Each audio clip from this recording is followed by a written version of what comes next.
Okay, let's just jump right into it. The entire NBA world is buzzing about one massive question. After LeBron, after Steph, who is next? The debate has totally exploded, and it's all laser-focused on two electrifying young superstars, Anthony Edwards and Victor Wembanyama. And this is the comment that just lit the entire thing on fire. Right after putting on his show at the All-Star Game, Anthony "Ant-Man" Edwards drops this line, basically just handing the crown over before he even tries it on. But you have to wonder, did he really mean it? Or was that maybe a little bit of gamesmanship from a player who knows exactly what he's doing? And that one little comment, it kicked off a total firestorm. Because being the face of the league, it's about way more than just talent. It's about desire, marketability, and what you do when the pressure is really on. This whole thing sparked a massive debate, especially between two guys who, let's be honest, are never shy with an opinion. ESPN's Kendrick Perkins and Stephen A. Smith. So let's get into what they had to say. All right, so let's start with the case for Victor Wembanyama, and Kendrick Perkins is really leading the charge on this one. For him, it all boils down to one simple, powerful idea. You've got to want the crown. See, Perkins looks at Ant-Man's comment and he just sees hesitation. Wembanyama, though, he's practically inviting the pressure. He wants to be the guy, not just for the Spurs, but for the entire league. And for Perkins, that kind of ambition isn't just a nice to have, it's a deal breaker. And this really gets to the absolute heart of the Wemby argument. He's more than just a player, he's a global spectacle.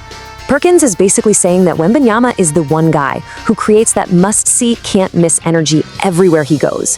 He's a true unicorn, a once-in-a-generation talent you just have to see with your own two eyes. But Stephen A. Smith? He is not having any of it. He comes back hard with a completely different take.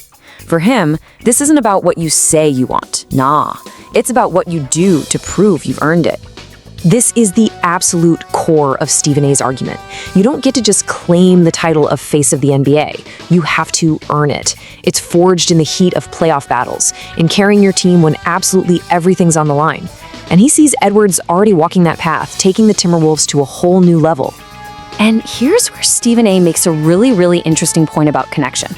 Who can fans actually relate to? A 7'5" player is a marvel, a phenomenon, sure, but it's kind of hard to see yourself in him. A 6'4" guard, though, it feels achievable.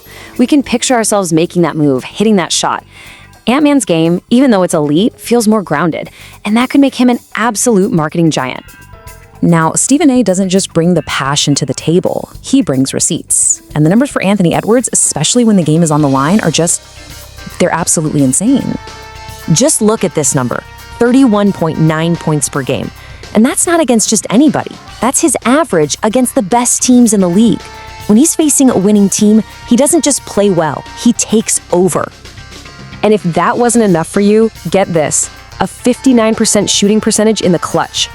That is the best mark in the entire league for anyone who takes a significant number of those shots. Bottom line, when the game is on the line, he wants the ball, and man, does he deliver. This is the big one, the mic drop moment. Stephen A does not throw this comparison around lightly. He sees the handles, the shot making, the swagger, and he's seeing flashes of the greatest to ever play the game. He's not saying he is Jordan, but that killer instinct, that ferocity, it's Jordan-esque. And this is just the final stamp of approval. For Stephen A, Ant-Man's got it all.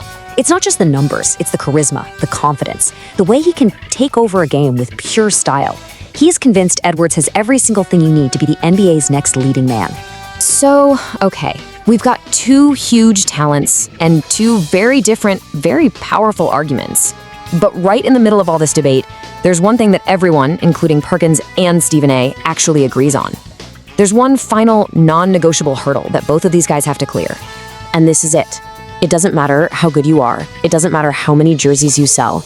You absolutely cannot be the undisputed face of the NBA until you win a championship. Period. End of story. Both Perkins and Stephen A are on the exact same page here. It all comes down to raising that trophy. Which, brings us to the ultimate question. Both of these players are on a collision course with greatness. Both have the talent. But everything, and I mean everything, hinges on this final monumental step. So who gets there first? Who is going to be the one to back up all the talk with a championship ring and truly claim the crown?